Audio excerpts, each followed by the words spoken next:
Assalamualaikum warahmatullahi wabarakatuh. Hari ini kita akan belajar tentang sel elektrokimia. Apa sih sel elektrokimia itu dan apa kegunaan sel elektrokimia dalam kehidupan sehari-hari? Sel elektrokimia adalah reaksi kimia yang di dalamnya melibatkan energi listrik.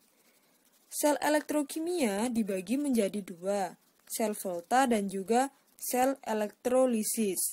Antara sel volta dan sel elektrolisis ini memiliki perbedaan yang sangat mendasar, di mana sel volta itu energi reaksi kimia atau reaksi redoks digunakan untuk menghasilkan energi listrik. Kalau sel elektrolisis sebaliknya, energi listrik digunakan untuk membuat reaksi kimia atau reaksi redoks secara tidak spontan. Sel volta atau sel galvani atau sel Danil ini apa sih gunanya dalam kehidupan sehari-hari? Kalian tahu baterai yang digunakan pada jam, pada remote TV. Nah, proses baterai pada jam, pada remote TV itu menggunakan proses yang terjadi pada sel volta. Kalau sel elektrolisis misalnya proses penyepuhan. Kalau ibu kalian di rumah punya emas yang sudah warnanya jelek, kan biasanya dicuci di tukang emas ya. Nah, proses pencucian emas atau penyepuhan emas itu menggunakan prinsip sel elektrolisis.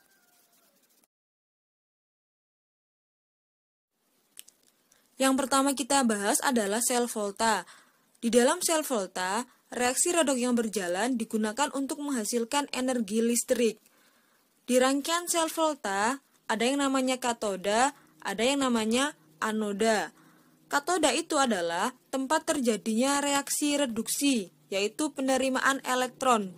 Biasanya, kalau kalian sudah belajar bilangan oksidasi, ditandai dengan turunnya bilangan oksidasi. Kalau di anoda, tempat terjadinya reaksi oksidasi atau pelepasan elektron, ditandai dengan meningkatnya nilai Bilox. Skema sel volta. Di dalam sel volta, ada yang namanya elektroda, ada yang namanya tempat larutan elektrolitnya, ada yang namanya jembatan garam. Misalnya, skema sel volta untuk sel Danil dengan elektroda Zn dan elektroda Cu. Misalnya, elektroda Zn dimasukkan ke dalam larutan ZnSO4 dan elektroda Cu dimasukkan ke dalam larutan CuSO4. Dari elektroda Zn dan elektroda Cu ini, siapa sih yang mengalami reaksi oksidasi dan mengalami reaksi reduksi? Dari gambar tersebut, yang mengalami reaksi oksidasi adalah si Zn-nya. Elektroda Zn mengalami reaksi oksidasi membentuk Zn2+ plus 2 elektron. Nah, elektron yang dihasilkan dari proses oksidasi Zn ini kemudian dialirkan dan ditangkap oleh larutan Cu2+ dalam CuSO4 sehingga Cu2+ mengalami reaksi reduksi membentuk Cu dan ditandai adanya gumpalan ini. Nah, sekarang gunanya jembatan garam untuk apa? Guna jembatan garam adalah menetralkan muatan, di mana kalau di elektroda Zn ini mengalami reaksi oksidasi, kan si Zn-nya berubah menjadi Zn2+. Nah, kalau si Zn-nya berubah menjadi Zn2+, maka di ruang anoda ini, di ruang tempat terjadinya oksidasi ini akan sangat positif. Sedangkan kalau misalnya Cu2+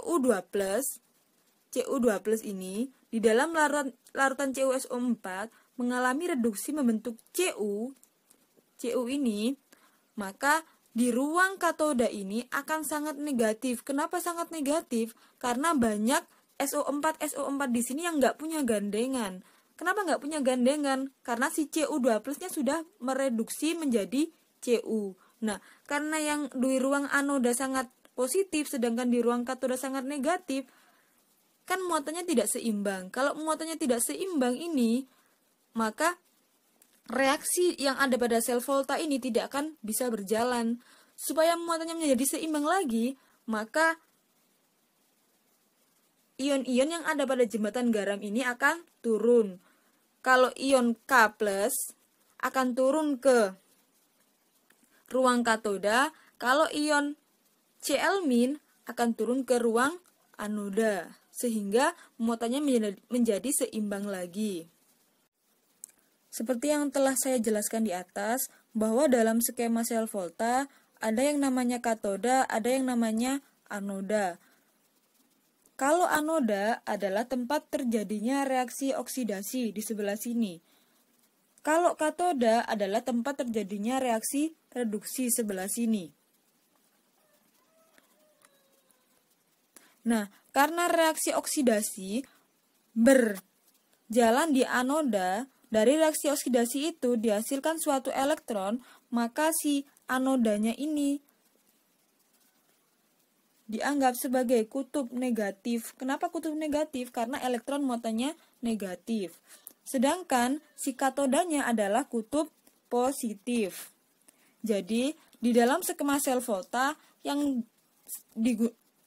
berfungsi sebagai kutub negatif adalah anoda, yang kutub positifnya adalah katoda. Terus, apa sih yang menyebabkan dihasilkannya energi listrik? Dihasilkannya energi listrik karena adanya aliran elektron tadi dari anoda ke katoda. Jadi yang menyebabkan dihasilkannya energi listrik adalah adanya aliran elektron.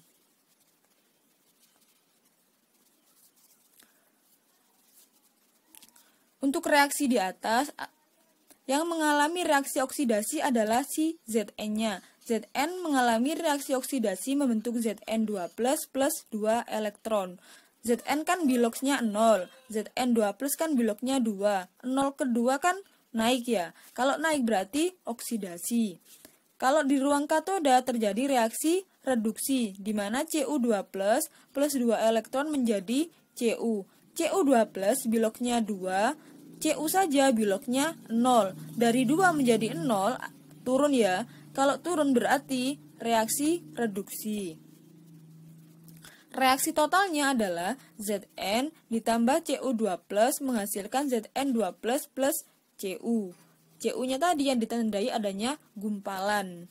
Kalau misalnya kalian praktek di laboratorium, nanti akan ada penambahan massa Cu, di mana misalnya massa awal Cu 1 gram ya. Setelah dilakukan suatu reaksi pada sel volta, maka massa Cu-nya akan bertambah. Karena ditandai adanya gumpalan Cu hasil reduksi Cu2+ menjadi Cu.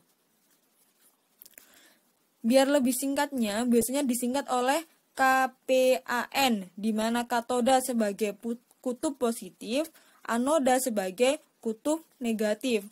Kenapa ini penting? Karena kalau elektrolisis nanti kebalikan dari sel volta. Beberapa nilai potensial reduksi standar dari beberapa elektroda sebagai berikut. Dari bawah ke atas, nilai potensial reduksinya semakin besar. Jadi yang memiliki nilai potensial reduksi paling besar adalah si F2 ini, yaitu sebesar 2,87 volt. Kalau nilai potensial reduksinya besar, berarti dia berperan sebagai oksidator itu semakin besar. Jadi, daya pengoksidasi atau oksidator paling kuat adalah si F2. Apa sih oksidator itu? Oksidator itu adalah zat yang menyebabkan zat lain mengalami oksidasi, sedangkan dirinya sendiri mengalami reduksi. Nah, lawan dari oksidator adalah reduktor. Jadi, kalau oksidator paling kuat adalah F2, kalau reduktor paling kuat adalah si Li ini. Reduktor itu adalah zat yang menyebabkan zat lain mengalami reduksi, sedangkan dirinya sendiri mengalami suatu oksidasi. Biar gampang menghafal dari deret tadi, dibuatlah suatu skema yang dinamakan deret volta, di mana yang di sebelah kanan si H2 ini nilai potensial reduksinya besar. Sedangkan yang di sebelah kiri H2 nilai potensial reduksinya kecil. Kalau nilai potensial reduksinya semakin besar, maka peran sebagai oksidator juga semakin besar.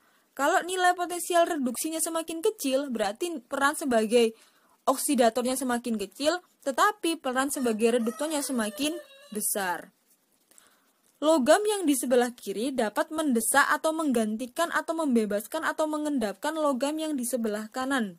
Jadi, kalau misalnya suatu reaksi antara logam yang di sebelah kiri sini dengan logam di sebelah kanan, maka yang di sebelah kanan ini akan mengendap atau mengalami suatu reaksi reduksi. Misalnya, Ca dengan Zn. Ca dengan Zn. Ca di sebelah sini, Zn di sebelah sini. Berarti Ca di sebelah kiri si Zn. Kalau Ca di sebelah kiri si Zn, berarti nilai potensial reduksinya lebih kecil dibandingkan Zn. Kalau nilai potensial reduksinya lebih kecil, maka dia yang akan mengalami oksidasi, sedangkan Zn-nya mengalami reduksi.